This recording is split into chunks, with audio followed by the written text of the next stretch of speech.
શું તમે ક્યારેય પ્રકૃતિના ખોળામાં વસેલા આવા અદ્ભુત શિવ મંદિરના દર્શન કર્યા છે? તો ચાલો હું આજે તમને શિહોરમાં વસેલા સ્વયંભૂ શ્રી ગોતમેશ્વર મહાદેવના દર્શન કરાવીશ.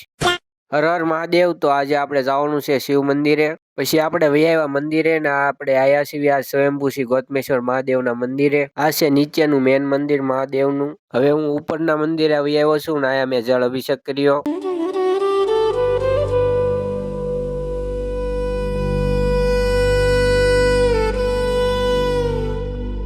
પછી માહીબેને પણ જળ અભિષેક કર્યો. આ મહાદેવના મંદિરે પ્રસાદીની વ્યવસ્થા પણ કરવામાં આવી હતી. પછી અમે લઈ લીધી બધાએ પ્રસાદી. અહીંયા ઘણા વિદ્યાર્થીઓ પણ પ્રવાસમાં આવ્યા હતા અને આ બાજુ સરસ ધજા પણ લહેરાઈ છે. તમે જુઓ મંદિરમાં એક ગુફા જેવી પણ જગ્યા છે અને અહીંયા તમે જુઓ પથ્થરની નીચે પણ એક શિવલિંગ છે. આ બાજુ ઘણા ભક્તો પણ આવ્યા હતા આજે. અને આ સાઈડ તમે જુઓ સુંદર ઝરણું પણ વહે છે પાણીનું અને ચારેય બાજુ લીલાછમ વૃક્ષો પણ છે અને સુંદર પહાડો પણ આવેલા છે. તમે જુઓ અને આ બાજુ તમે જુઓ પાર્કિંગની વ્યવસ્થા પણ કરવામાં આવી છે અને આ બાજુ તમે જુઓ કેવા સુંદર પહાડો બતાય છે.